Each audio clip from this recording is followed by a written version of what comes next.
स्वागत है दोस्तों आपका हमारे इस लाइव में। तो आज का जो हमारा सेशन रहेगा वो आपको मालूम है कि कॉस्मोलॉजी पर है। हाँ। हाँ, तो उसी से शुरुआत करते हैं कि पहले भी हमने बात की थी कि जो बिग बैंग के साथ की अभी भी मेरे कुछ कमेंट्स पर आते रहते हैं कि बिग बैंग को हम कैसे सही साबित कर सकते हैं, या मतलब उसकी थ्योरी को हम कैसे अपना लें कि यार ये थ्योरी सही होगी, क्योंकि इसके अलावा भी बहुत से जो कंसेप्ट हमारे सामने आते हैं वो भी इसका मतलब वो भी ठीक हो सकते हैं, या मतलब बिग बैंग को ही कैसे सही हम समझ लें। इस पर आप थोड़ा सा अगर बताना चाहें तो। देखो, बिग बैंग क्यों सही है? जी। ठीक है। अब ये सवाल उठता है कि बिग बैंग को ही हम क्यों मानते हैं। हाँ जी। सबसे पहली बात तो ये है कि ये साइंटिफिकली ये जो कॉन्सेप्ट है, जैसे मैंने पहले ही बताया था कि जो बिग बैंग जी। है ये एक मॉडल जी। है। ठीक है। जी। तो इस जी। मॉडल को बनाने में ये कोई पूरा किसी इंसान ने नहीं बनाया, किसी एक इंसान ने नहीं बनाया है मॉडल। जी। जी। तो या तो फिर रातों रात नहीं बनाया किसी ने, कि जी। किसी ने लिख दिया हो कि ऐसे ऐसे होना है। किसी भी जी। किसी एक इंसान ने अपने ही मनगढ़ंत कोई कहानी नहीं है उसमें। ठीक है, ये सब जी। जो है फैक्ट्स पर आधारित है। जी। इस मॉडल के अंदर जो भी होता है वो सब जी। फैक्ट्स पर आधारित है, एक्सपेरिमेंट्स पर आधारित है। ठीक है। ओके। हाँ, तो जो भी ये क्वेश्चन करता है ना कि इसको हम कैसे अपना लें, हाँ जी। तो फिर भाई, तो अगर ऐसी बात है तो जो ऐसा क्वेश्चन पूछता है तो उससे भी काउंटर क्वेश्चन करना चाहिए कि भाई तुम ही बता दो फिर। तो फिर आप बता दो कि आपके आपके हिसाब से कौन हाँ। सी बात सही हो सकती है। हाँ, तो जी। आप भी डिस्कस करो, उसको भी हम बिग बैंग मॉडल में ऐड कर लेंगे। हाँ, तो ऐसा ही होना चाहिए। तो जी। लोगों को थोड़ा सा समझने की कोशिश करनी चाहिए कि ये बिग बैंग मॉडल काम कैसे करता है, साइंटिफिक हम्म। आधार पर काम करता है। सब कुछ इसमें जी। क्या होता है, हम्म। इसमें जैसे कि हम सबसे पहले लोगों को ये लगता है कि एक पॉइंट पे कोई कोई चीज़ कैसे शुरू हो सकती है। सबसे पहले बिग जी। बैंग का यही वो है, कॉन्ट्रडिक्ट करता है कि कोई चीज़ बिग बैंग जो है पॉइंट्स कैसे शुरू हो गई है। जी। कुछ नहीं से कैसे शुरू हो गई है। हाँ, है एक ना पॉइंट से वो। जी। जी। हाँ। जी, सॉरी। कि वो एक पॉइंट कहाँ पर होगा। हाँ, वो पॉइंट कहाँ पर होगा। हम्म।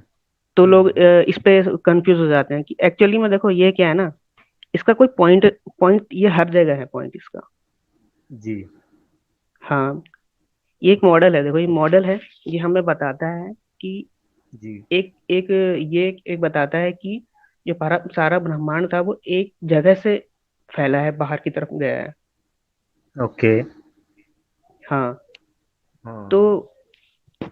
तो इसमें कंफ्यूजन होती है लोगों को कि ये एक पॉइंट कहाँ पे है, वो किसको कैसे प्रूफ हाँ। करें हम। है ना, यही तो होता है। जी। तो एक्चुअली हाँ। में वो पॉइंट कहीं नहीं है, वो हर जगह से शुरू हुआ है पॉइंट। ओके। हाँ, अगर आप मिल्की वे में नहीं है, अगर हम हम्म। हम अगर उसमें होते हैं, ये मिल्की एंड्रोमेडा वे। गैलेक्सी में। हाँ, जी। जी। एंड्रोमेडा गैलेक्सी में अगर होते, पृथ्वी अगर वहां पे हम्म। होती, तो वो पॉइंट वहां से जी। शुरू होता। ओके। हाँ। ओके। तो मतलब देखो, जी। पिछली बार जैसे जैसे मैंने पिछली बार भी बताया था कि ये हम्म। ब्रह्मांड हो सकता है कि इनफाइनाइट हो। हाँ। इनफाइनाइट ब्रह्मांड जो जो मतलब इसका कहने का मतलब, इनफाइनाइट कहने का मतलब है कि ये जो ब्रह्मांड जिसका है और हम छोर कुछ जो भी नहीं। इसका जो छोर हमें पता नहीं है। जिस हाँ। ब्रह्मांड की हम बात करते हैं, जो हम बिग बैंग मॉडल में जो ब्रह्मांड है वो ऑब्जर्व्ड यूनिवर्स है वो। ओके। हाँ, ऑब्जर्व्ड यूनिवर्स का मतलब है जहां तक हम देख सकते हैं, उसके आगे हम नहीं देख सकते, ना पीछे देख सकते हैं। हाँ, उसके आगे हाँ, अभी तक इंसानी सोच अब विकसित ही नहीं हुई है ना कि उसके आगे यार क्या होगा। एक हाँ, मतलब कि उसके आगे गैलेक्सी के आगे वो क्या चीज। होगा। हाँ, वो चीज दिखती ही नहीं है ना। वो हम्म। ऐसी गैलेक्सियां हैं, वो बहुत दूर है। हम्म। ठीक है, तो उनकी लाइट आने में भी यहाँ तक हमें हमें कोई चीज कैसे दिखाई देती है, जब उसकी लाइट आती है, प्रकाश आता है उसका, जी। जी। तभी कोई चीज हमें दिखती है। तो वो गैलेक्सीज इतनी दूर हैं कि उनकी लाइट हम्म। को आने में यहाँ तक अभी भी बहुत करोड़ों अरबों साल लग जाएंगे। ओके। हाँ। हम्म। तो इसीलिए हम इसको ऑब्जर्वेबल यूनिवर्स बोलते हैं कि इसको हमने अच्छा। कितना ज्यादा से ज्यादा ऑब्जर्व करके हम उसको देख सकते हैं कि कितना बड़ा है ब्रह्मांड। तो ओके। यही बिग बैंग मॉडल है कि एक पॉइंट से शुरू होता है, यहाँ पे इन्फ्लेशन होता है, इन्फ्लेशन के बाद फिर हम्म, जो ब्रह्मांड है वो बहुत ही एक्सपोनेंशियल रेट पर बढ़ता है। हम्म। हाँ, मतलब तो कि जो वैज्ञानिक ये भी कहते हैं कि जो मतलब हमारा जो ब्रह्मांड है वो फैल अभी भी मतलब दूर हाँ, जा रहा है, मतलब खुद से अभी भी दूर फैल जा रहा रहा है है वो। या कुछ ऐसा। हाँ, हाँ, अभी भी फैल इसीलिए रहा है। तो, हाँ, हम्म, इसीलिए क्या जी। कहते हैं, इसीलिए बिग बैंग मॉडल जो है इसमें फिट हम्म, बैठता है। बिग बैंग मॉडल सब कुछ एक्सप्लेन करता है कि ये क्यों बढ़ रहा है, अभी तक क्यों बढ़ रहा हाँ, है। इसका मतलब बिग कि बैंग ये कहीं से शुरुआत हाँ, हुआ था। हाँ, कहीं से शुरू हुआ था, एक पॉइंट से शुरू इसी। हुआ। वो पॉइंट कहीं भी हो सकता है, हर जी जगह वो जी पॉइंट जी। था। ओके। तो ये हाँ। 3D हम एक्चुअली हम 3D स्पेस में रहते हैं। जी। ठीक है, तो थ्री आगे डी पीछे स्पेस में ऊपर हम नीचे। रहते हैं। हाँ, आगे पीछे ऊपर नीचे दाएं बाएं, हम्म, एक्स वाई जेड। ठीक है, जी जो जैसे 3D जो कोऑर्डिनेट्स होते हैं वो एक्स वाई जेड होते हैं। जी। ठीक है, तो हम 3D यूनिवर्स में रहते हैं। अब हम चौथा वो ले लेते हैं, टाइम। ओके। चौथा डायमेंशन हम ले लेते हैं टाइम को। तो टाइम। टाइम, तो स्पेस और टाइम एक फैब्रिक है। जी हाँ, जाल की तरह है, 3D जाल जैसे होता है, तो वैसा है। जी जी। हाँ, तो इसको इसको ये 3D जाल में हम रहते हैं। इसमें टाइम जी भी होता है। ठीक है, और जी इसमें हमारा स्पाशियल डायमेंशन भी होते हैं, जो मतलब जिस फिजिकल डायमेंशन जिसको बोलते हैं इसमें। जी। तो ये चीज क्या होती है, ये जो चीज है बढ़ रही है, खिंचती है, ये बहुत ही फ्लेक्सिबल है। ओके। जैसे रबड़ बैंड होता है ना, वो खिंचता रहता है, हम्म। खिंचता रहता है, पर उसकी तो एक लिमिट होती है, हम्म, वो जाके पटक जाता है एक दिन को, ज्यादा खींच दो तो। हाँ। हाँ, तो पर जी। स्पेस टाइम इतना फ्लेक्सिबल है कि ये फैलता ही जा रहा है। अच्छा। हाँ, ये फैलता ही जा रहा है हम्म। इनफाइनाइट, मतलब एक्सपोनेंशियल रेट पे। मतलब एक्सपोनेंशियल का मतलब है लगातार बढ़ता ही जा रहा है।